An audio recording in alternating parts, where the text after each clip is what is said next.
My father sent me to my husband's company to test him. A surprise inspection, HED called it. I thought it would be a formality. I wasn't even 5 steps inside the office when I saw her, a woman dressed in a look of curated innocence, staring at an industrial shredder as if it were magic. Wow, this thing is so cool, she breathed, and then without a second thought she picked up a contract from a nearby desk and started to feed it in. A colleague next to her went pale. Lexi, for God's sake stop, he yelped, diving to snatch it back. Weren't you in Carter's office playing video games? Why are you out here? She just giggled.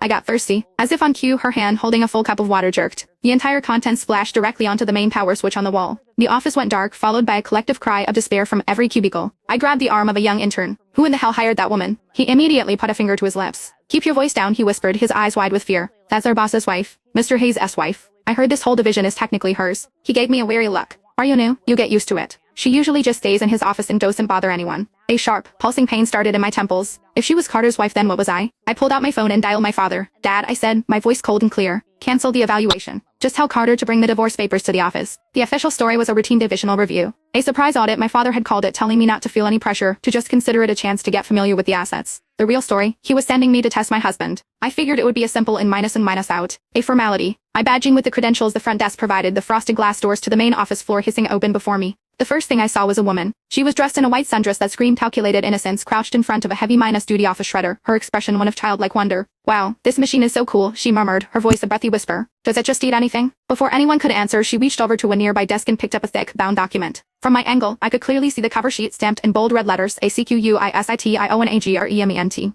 Without a moment's hesitation, she started feeding it into the machine's hungry maw. Emitting glasses nearby went white as a sheet. Lexi, no. He launched himself across the short distance between them, a desperate dive that was more of a controlled fall, snatching the contract from the shredder's teeth just in time. He collided with her, but she barely seemed to notice. My God, Lexi, what are you doing? He gasped, his voice thin with terror. I thought you were in Carter's office playing on your Switch. This contract has to be signed this afternoon. The woman Lex I didn't seem the least bit offended by the collision. She just giggled, a light, airy sound, and held up an empty tumbler. Got bored. And thirsty. The man with the glasses clutched the rescue document to his chest like it was a newborn baby. He let out a shaky breath, forcing a pained smile onto his face. Right. Thirsty, he said, his voice dropping to a near-minus beg. Please, can you just go back to his office to get a drink? He has that filtered water cooler in there, remember? She pouted. The water in there tastes weird. I like the water out, he better. Ignoring the man's look of pure, unadulterated despair, she skipped off toward the break room. I watched the whole insane spectacle, a sharp, pulsing pain starting in my right temple. I caught the sleeve of a young guy who looked like an intern, his ID badge still shiny and new. Who is she? I asked, keeping my voice low. The intern's eyes flickered from me to the woman's, retreating back, a flicker of raw fear in them. He brought a finger to his lips in a universal sign to be quiet. Keep it down, mum.